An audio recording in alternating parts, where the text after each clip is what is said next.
সংগ্রামী উপস্থিতি, আসসালামু আলাইকুম।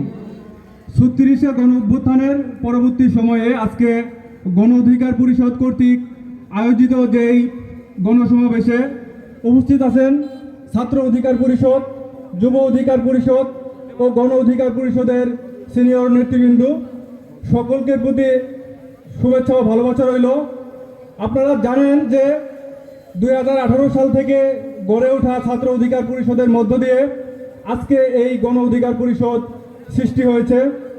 এই গণ অধিকার পরিষদের ইতিহাস সম্পর্কে আপনাদের যদি একটু বলি, আপনাদের হৃদয় শিউরে উঠবে। আপনারা জানেন 2018 সালে কোটা সংস্কার আন্দোলনের পর থেকেই ভিবি নুরুল হক নূর রাজপথে কি পরিমাণ নির্যাতন হয়েছে সে। আপনারা জানেন যে এই গণ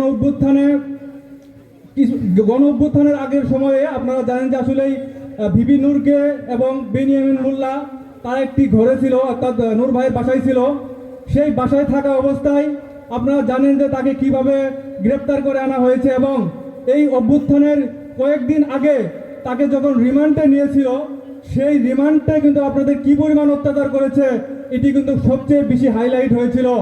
সেই অত্যাচারের মধ্যেও কিন্তু নূর ভাইকে যখন আদালতে তোলা হয়েছে তখন আপনারা দেখেছেন যে মিডিয়াতে কি পরিমাণ সে বলেছে যে আসলেই সরকার কিন্তু 90% পতন হয়েছে, আর 10% ধাক্কা বাকি। আসলেই একটা মানুষের চিন্তা ধারণা কিরকম স্বচ্ছ হলে এইরকম কথাবার্তা বলতে পারে, আসলেই সে কি ধরনের রাজনীতি বাংলাদেশে করতে যাচ্ছে আপনারা কিন্তু ইতিমধ্যেই জেনেছেন এবং জানছেন। তো যাই হোক, আমাদের সময় খুবই অল্প। আমাদের নেতৃবৃন্দের উদ্দেশ্যে কিছু কথা বলবো।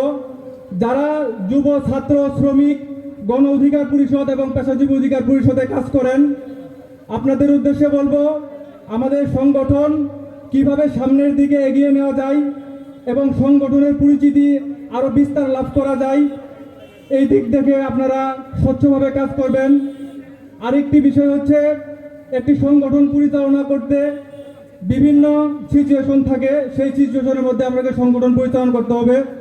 তবে নেতাকর্মী যারা রয়েছেন, ছাত্র, যুব এবং গণ পেশাজীবী যেই হন না কেন, আপনারা একটা জিনিস সবসময় ফোকাস রাখবেন। আসলেই একটা রাজনীতির মূল ধারা হচ্ছে চেইন অফ কমান্ড। আপনারা চেইন অফ কমান্ডের দিকে একটু বেশি গুরুত্ব দিবেন, যাতে সংগঠনে কখনো বিশৃঙ্খলা না হয়।